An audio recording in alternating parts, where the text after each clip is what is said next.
Hello friends. तो आज हम देखने वाले हैं इंडियन करेंसी पार्ट टू। तो पार्ट वन अगर आपने नहीं देखा तो यहाँ आप देख सकते हो। पहले पार्ट वन देख लीजिए, उसके बाद पार्ट टू देखिए तो आपको ये पार्ट टू समझ में आ जाएगा।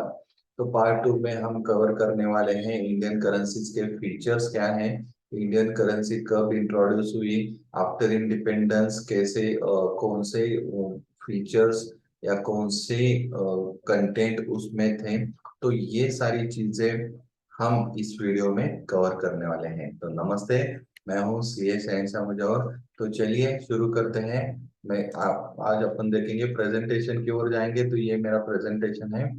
तो इंडियन करेंसीज पार्ट टू, ये तीन पार्ट है उसमें का, ये पार्ट टू है। तो different types of bank notes and security features of bank notes. तो what are the various types of bank notes issued since independence of India.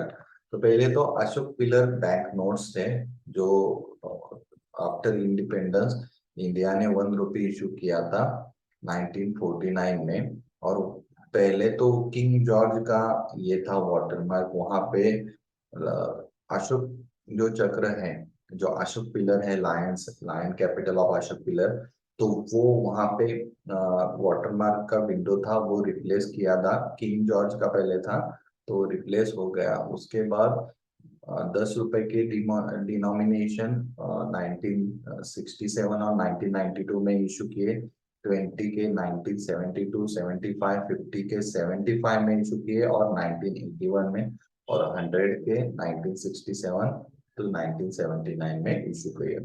फिर उसके बाद 500 का नोट इशू किया, उसमें सत्यमेव जयते ये लिख दिया। और अक्टूबर 1987 में ये पहली बार इंट्रोड्यूस हुआ था with the portrait of Mahatma Gandhi and Ashok pillar watermark. तो ये पहले बैंक नोट्स इशू हुए थे आफ्टर इंडिपेंडेंस डे। उसके बाद आ गए महात्मा गांधी सीरीज 1996।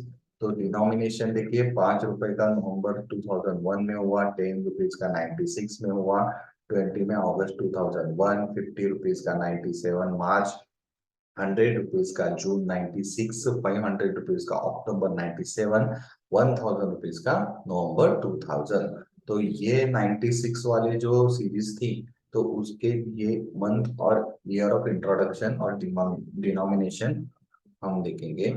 तो उसके बाद आ गई एमजी सीरीज का 2005 बैंक नोट। 2005 बैंक नोट्स में डिनोमिनेशन कौन से थे? 10, 20, 50, 100, 500, 1000। और some additional features, security features थे 1996 से। और ये कब इंट्रोड्यूस हुए? तो इंट्रोड्यूस हुए 50 और 100 के अगस्त 2005 में, 500 और 1000 के अक्टूबर 2005 में, 10 रुपीज के अप्रैल 2006 में, 20 रुपीज के अगस्त 2006 में, और 500 और 1000 के जो डिमोनेटाइजेशन हुआ वो नवंबर 2016 में। आप सबको पता ही है, 8 नवंबर 2016 को उसका डिमोनेटाइजेशन हुआ था 2005 के नोट्स में। तो फिर उसके बाद कौन से आ गए? एमजी न्यू सीरीज नवंबर 2016। तो नवंबर 2016 में क्या था कि वहां पे बहुत सारे हाईलाइट किए थे cultural heritage, scientific achievement of the country जो अपने। और ये वॉलेट फ्रेंडली थे, ये बड़े नोट नहीं थे, वॉलेट में आराम से बैठते थे। और diverse history, culture, ethos of our country और साइंटिफिक अचीवमेंट्स के जो करेंसी नोट पे दिखाया गया है। और 8 नवंबर 2016 में न्यू डिनोमिनेशन 2000 का आ गया, जो थीम ऑफ मंगलयान, मंगल मंगलयान का जो सफर हुआ, जो मंगलयान फर्स्ट अटेम्प्ट में अपना सैटेलाइट मंगल पे चला गया, तो उसके अचीवमेंट के लिए मंगलायन ये से ये थीम वहां पे ये किया। सॉरी। अभी देखिए कि उसके बाद 500, 200, 100, 50, 20, 10 इसके नोट्स इशू किए। और उसके अलग अलग कलर वाले नोट्स अभी आप देख रहे हो, तो वो इशू किए हैं। तो उसके बाद देखेंगे कि डिनोमिनेशन जो है वो डिमोनेटाइजेशन कौन से हैं। तो 500, 1000, 10,000 के बैंक नोट्स थे, वो जनवरी 1946 में डिमोनेटाइजेशन हो गए। 1000, 5000 और 10,000 के री इंट्रोड्यूस किए 1954 में।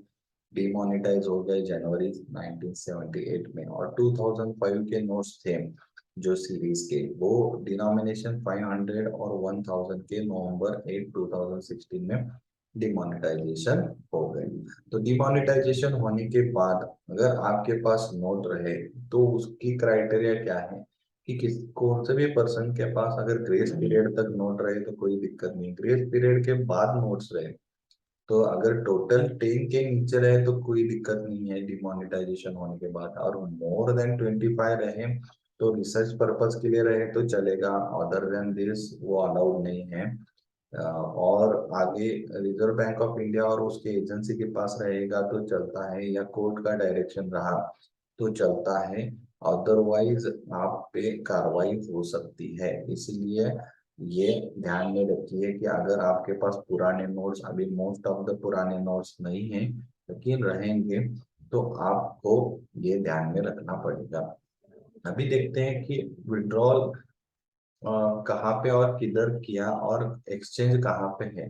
तो 2005 के पहले जो नोट्स थे उसकी सिक्योरिटी बहुत कम थी, और ये स्टैंडर्ड है, इंटरनेशनल प्रैक्टिस है कि जो ओल्ड सीरीज के नोट रहते हैं वो विड्रॉ किए जाते हैं, क्योंकि उसमें सिक्योरिटी फीचर्स कम रहती हैं। दिन ब दिन सिक्योरिटी फीचर्स बढ़ाना पड़ता है, क्योंकि लूपहोल्स निकलते जाते हैं, और सिक्योरिटी फीचर्स बढ़ाने के बाद वो नोट काउंटरफेट नहीं हो सकती, वो फेक नोट नहीं निकाल सकते। तो 2005 के पहले के जो सीरीज थी उसमें सिक्योरिटी कम थी, तो इसीलिए 2005 के पहले के नोट्स विड्रॉ किए गए। और विड्रॉल और कहाँ पे आप वो डिपॉजिट कर सकते थे, तो यहाँ पे वेरियस ऑफिसेस हैं आरबीआई के, वहाँ आप ये डिपॉजिट कर सकते थे। अगर ओल्ड नोट और न्यू नोट दोनों इंट्रोड्यूस है तो उसका क्या होगा, तो एक ध्यान में रखिए, जब तक डिमोनेटाइज नहीं होता तब तक ओल्ड नोट और न्यू नोट दोनों सर्कुलेट टुगेदर होते रहते हैं, और फिर आरबीआई ग्रेजुअली क्या करती है, वो विड्रॉ कर देती है सर्कुलर में से, और न्यू नोट सिर्फ सर्कुलेट होती है। तो ओल्ड नोट को धीरे धीरे कम करते हैं और न्यू नोट वहां पे रिप्लेस कर देते हैं। अगर प्रिंटिंग डिफरेंट सीरीज के बैंक नोट्स रहेंगे, what is the need of for printing different series of bank note. Bank note के डिफरेंट सीरीज क्या है कि पहले तो उसमें सिक्योरिटी फीचर्स ज्यादा रहते हैं, और उसके से फेक नोट आप नहीं बना सकते। इसीलिए ये दुनिया की पॉलिसी है, तो ये स्टैंडर्ड से अपने को मीट करना रहेगा, तो ये अपने को पॉलिसी एडॉप्ट करनी पड़ेगी। इसीलिए बार बार पुराने नोट्स रिप्लेस करके नए नोट्स इंट्रोड्यूस होते रहते हैं। तो लेते हैं अभी नए नोट्स में क्या क्या सिक्योरिटीज है। पहले तो सिक्योरिटी थ्रेड है, अगर आपने देखा तो वो आपको सिक्योरिटी थ्रेड बीच में नोट के दिखाई देगा, तो वो उसमें आपको समझ जाएगा कि ये सिक्योरिटी थ्रेड है और ये फेक नोट नहीं है, और ये मशीन में भी डिटेक्ट होता है। अगर सिक्योरिटी थ्रेड नहीं रहेगा तो वो जो नोट है वो फेक माना जाएगा, काउंटर फेक माना जाएगा। इंटेलिगियो प्रिंटिंग, तो इंटेलिगियो प्रिंटिंग में क्या रहता है, ये एक जो प्रिंटिंग का एक स्टाइल है, तो वो प्रिंटिंग वैसे रहेगा। तो उससे क्या रहता है कि वो प्रिंटिंग में जो विजुअली इम्पेयर्ड पर्सन है उनको 100 और उसके ऊपर के नोट्स डिटेक्ट करने में आसानी होती है। सी थ्रू रजिस्टर रहेगा, वो लेफ्ट साइड में अगर आपने देखा तो जो प्रिंट है वो, और उसके रिवर्स प्रिंट देखा तो बैक टू बैक वो नंबर अपीयर वैसे होते रहते हैं, और वो सी थ्रू रजिस्टर कहते हैं। वाटरमार्क और इलेक्ट्रोटाइप वाटरमार्क रहता है, तो उससे आपको समझ जाएगा कि ये नोट फेक है या नहीं है। वाटरमार्क और इलेक्ट्रो वाटरमार्क रहेगा तो ये लाइट में आपको शेड इफेक्ट दिखेंगे। कलर शिफ्टिंग इंक रहता है, जो अगर आपने जो फ्लैट किया तो वो ग्रीन दिखेगा, और जो सीधे एंगल से देखा तो ये ब्लू दिखेगा। और ऐसे ये फीचर्स हैं। और लेटेंट इमेज है, माइक्रो लेटरिंग है, ऐसे फीचर्स उन्होंने दिए हैं।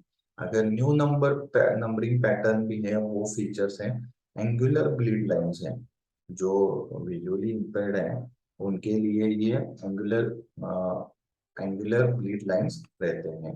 और कैसे डिस्टिंग्विश कर सकते हैं 2000, तो 2005 के नोट के बाद जो उसके नोट है, उसके पहले के नोट में कम सिक्योरिटी थी, अभी के नोट में ज्यादा सिक्योरिटी है। तो इसीलिए 2005 के बाद के नोट्स अच्छे थे। और ये एंगुलर ब्लीड का है, यहाँ पे आप इमेज देख सकते हैं कि कैसे रहता है। 4 लाइन्स इन 2 ब्लॉक्स इन 100, और ये 100 के ऊपर वाले में ही रहेंगे।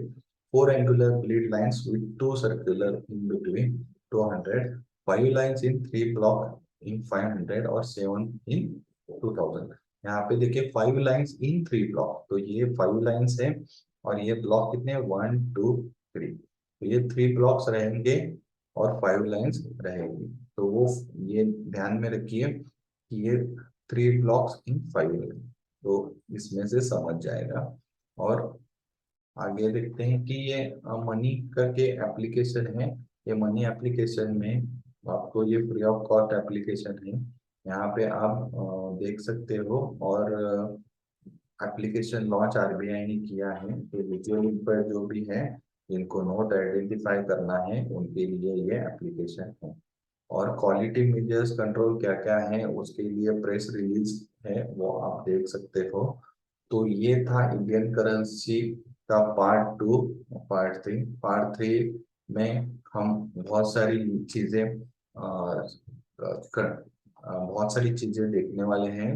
तो पार्ट 3 आप अगले थर्सडे देखोगे। तो ये था पार्ट 2। और पार्ट 2 आपको कैसे लगा, इंडियन करेंसी के फीचर्स क्या थे, डिमोनेटाइजेशन कब हुआ, और 2005 के पहले के नोट, 2005 के बाद के नोट, और उनके फीचर्स, तो ये सारी चीजें हमने कवर की। तो आपको ये वीडियो कैसे लगा मुझे कमेंट बॉक्स में बताइए, और ये वीडियो सबके साथ शेयर कीजिए। Thank you.